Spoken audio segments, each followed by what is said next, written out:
పెరిగిన ధరలకు అనుకూలంగా మెస్ ఛార్జీలు, కాస్మెటిక్ ఛార్జీలు పెంచాలని కోరుతూ రెవల్యూషనరీ స్టూడెంట్స్ యూనియన్ ఆధ్వర్యంలో ఒంగోలు స్థానిక కలెక్టర్ కార్యాలయం వద్ద ధర్నా కార్యక్రమం చేపట్టారు. ఈ సందర్భంగా ఆర్ఎస్యు ప్రకాశం జిల్లా అధ్యక్షుడు పర్చూరి అవినాష్ మాట్లాడుతూ, ఈ సంవత్సరం ప్రభుత్వం ఎస్సీ, బీసీ, ఎస్టీ, మైనార్టీ హాస్టల్లో విద్యా సంవత్సరం ప్రారంభమవుతున్న సందర్భంగా పెండింగ్లో ఉన్న మెస్ ఛార్జీలు, కాస్మెటిక్ ఛార్జీలు వెంటనే విడుదల చేయాలని డిమాండ్ చేశారు. మెస్ ఛార్జీలు విడుదల చేయకపోవడంతో హాస్టల్ వార్డెన్లు విద్యార్థులకు సరైన పోషకాహారం అందించలేకపోతున్నారని అన్నారు. రాష్ట్ర ప్రభుత్వం వెంటనే మెస్ ఛార్జీలు విడుదల చేయడంతో పాటు ఖాళీగా ఉన్న హెచ్డబ్ల్యూఓ అర్హత కలిగిన వంట మనిషి, కమాటీ, వాచ్మెన్ పోస్టులు భర్తీ చేయాలని కోరారు.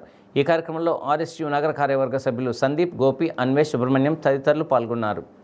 ఈరోజు ధర్నా చేయడం ముఖ్య కారణం ఏంటంటే ఎస్సీ, బీసీ, మైనార్టీ హాస్టల్ ఏవైతే ఉన్నాయో వాటి మెస్ ఛార్జీలు, కాస్మెటిక్ ఛార్జీలు రిలీజ్ చేయాలని, అలాగే ఖాళీ ఉన్నటువంటి వాచ్మెన్, కమాటీ, ఏడబ్ల్యూ పోస్టులు ఏవైతే ఉన్నాయో వాటిని భర్తీ చేయాలని చెప్పి తరఫున మేము డిమాండ్ చేస్తున్నాం.